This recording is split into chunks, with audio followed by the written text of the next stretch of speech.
মতা মাছ মাইকী মাছৰ ৰজাক আদৰিবলৈ গান বান আহিছে আজি কিহৰ কাৰণে লগা আছে তেওঁ ভগৱান নেকি তেওঁলোকে 15 বছৰ ৰাজত্ব কৰিলে বৰদুৱাৰ বেদ এখন মুক্ত কৰিব পাৰিলে তেওঁলোকে আজি বৰদুৱাৰ জয় জয় মই কাৰ কাৰণে আমাৰ হেমন্ত বিশ্ব শৰ্মাৰ কাৰণে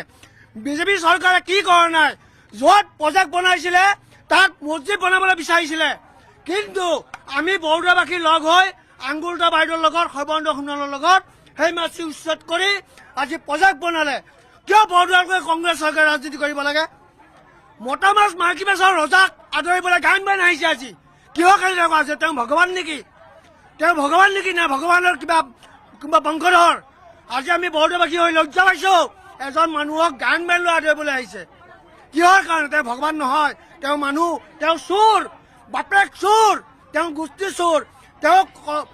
পাকিস্তানৰ এজেণ্ট ঘৈণীয়েক পাকিস্তানত চাকৰি কৰে তেওঁ অসমত থাকে আৰু অসমৰ সমস্ত কথা পাকিস্তানক কৈ পাকিস্তানক উত্তাপন কৰি পেলাইছে কিহৰ কাৰণে পাকিস্তানে আজি মিয়াই আমাৰ ওপৰত অসমীয়াৰ ওপৰত কিহৰ দাদাগিৰি কৰিব বিচাৰিছে তেওঁৰ গৌৰৱ গগৈৰ কাৰণে একমাত্ৰ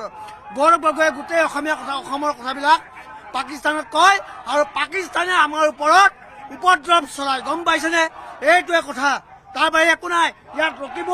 ৰকিবুল কোন তেওঁক পহুকেইটা দিছে মই পেটাৰ পৰা পহুকেইটা দিছে সৌদিনা গৌৰৱ গগৈক নগাঁও ডিষ্ট্ৰিক্টৰ ভিতৰত পহুকেইটা দিছে কিহৰ কাৰণে তেওঁ যদি ভাল হ'ল হয় তেওঁক আঁকোৱালি ল'লে হয় কিন্তু তেওঁলোক কংগ্ৰেছ চৰকাৰ একেবাৰে দুৰ্নীতিগ্ৰস্ত তেওঁলোকৰ কোনো কাম নাই অসমত তেওঁলোকৰ কাম নাই আজি চাৰা অসমীয়া যদি 80জন আছে মিয়া মানুহ আছে 200জন কিহৰ কাৰণে তেওঁলোকে মিয়াক লৈ ৰাজনীতি কৰে অসমীয়াক লৈ ৰাজনীতি নকৰে